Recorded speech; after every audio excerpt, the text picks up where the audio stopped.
Hi friends, welcome to my channel.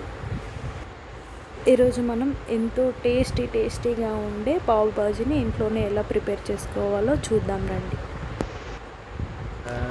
ముందుగా నేను 1.5 cup బఠానీ తీసుకుని దాన్ని 8 గంటల పాటు నానబెట్టేశాను. అది తర్వాత నాకు 2 కప్పుల బఠానీ వచ్చిందండి. దాన్ని కుక్కర్లో వేసేసి 2 కప్పుల బఠానీకి 2 గ్లాసుల వాటర్ పోసి 4 లేదా 5 విజిల్స్ వచ్చే వరకు ఉడికించుకోవాలి. ఉడికిన తర్వాత మనం మూత తీసి చూసుకున్నట్లయితే పొట్టు అంత పైన వెళ్తుందండి. దాన్ని సపరేట్ చేసేయాలి. సపరేట్ చేసిన తర్వాత మనం బఠానీ ఉడికిందా లేదా చూడాలంటే దానిలోని ఒక బఠానీ తీసుకుని మనం చేతితో ప్రెస్ చేసినట్లయితే అది మెత్తగా అవుతుంది. అప్పుడు బఠానీ ఉడికినట్లే.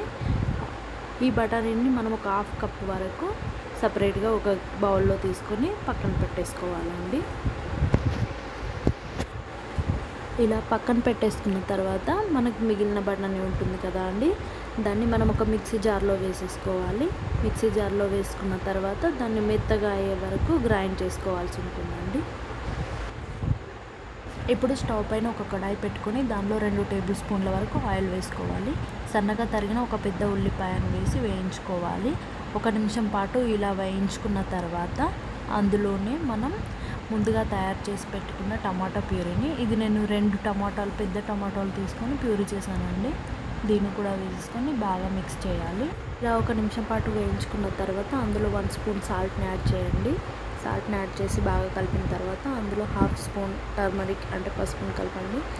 1.5 స్పూన్ వరకు చిల్లీ పౌడర్ని కలిపేసేయండి.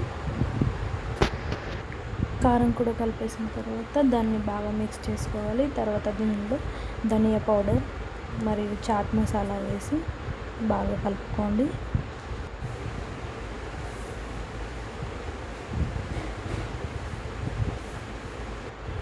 ఇప్పుడు ఇందులో మనం ముందుగా మిక్సీ పట్టుకున్న బఠానీ మిశ్రమాన్ని ఇందులో వేసేసి కలుపుకోండి. తర్వాత మిగిలిన బఠానీ మనం 1/2 కప్ వరకు వేరే బౌల్లో తీసుకున్నాం కదండి, అది కూడా వేసేసి బాగా మిక్స్ చేసుకోండి. ఇప్పుడు ఈ మిశ్రమంలో మనం ఒక 1/2 కప్ వరకు వాటర్ని తీసుకొని యాడ్ చేయాలండి. ఇలా వాటర్ కూడా యాడ్ చేసిన తర్వాత బాగా కలిపేసుకొని ఆ సాల్ట్ సరిపోయిందో చూసుకొని, సరిపోకపోతే ఇంకొద్దిగా వేసేసుకోండి. ఇలా ఫైనల్గా కొత్తిమీర కూడా వేసేసి మరొకసారి కలుపుకోండి. 1 నిమిషం పాటు ఉడికిన తర్వాత దీన్ని స్టవ్ కట్టేసేయండి. తర్వాత స్టవ్ పైన ఒక ప్యాన్ పెట్టేసుకోవాలి. మనం పావు తీసుకుంటాం కదండి, అది 2 పార్ట్స్ డివైడ్ చేసి మధ్యలోకి కట్ చేసిన తర్వాత ప్యాన్కి గీ లేదా బటర్ని అప్లై చేసుకోవాలి. ఇది బాగా అప్లై అయిన తర్వాత దీన్ని సగానికి పెట్టేసి మనం బాగా కాల్చుకోవాలి. ఇది మంచి కలర్ వచ్చే వరకు కాల్చుకున్న తర్వాత మరొక సైడ్కి టర్న్ చేసి అటువైపు కూడా మంచి కలర్ వచ్చే వరకు కాల్చుకోవాలి.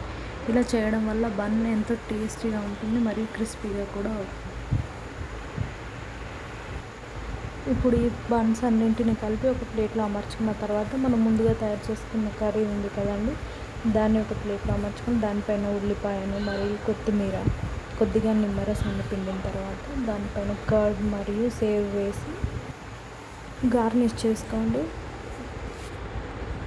దీన్ని మనం చాట్లాగా కూడా తినచ్చు, ఎంతో టేస్టీగా ఉంటుందండి. అంతేకాకుండా పావ్ బాజీ కూడా చాలా బాగుంటుంది.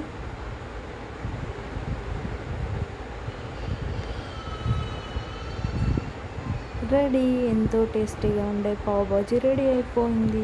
ఈ వీడియో కనుక మీకు నచ్చినట్లయితే లైక్ చేయండి, షేర్ చేయండి, సబ్స్క్రైబ్ చేసుకోండి.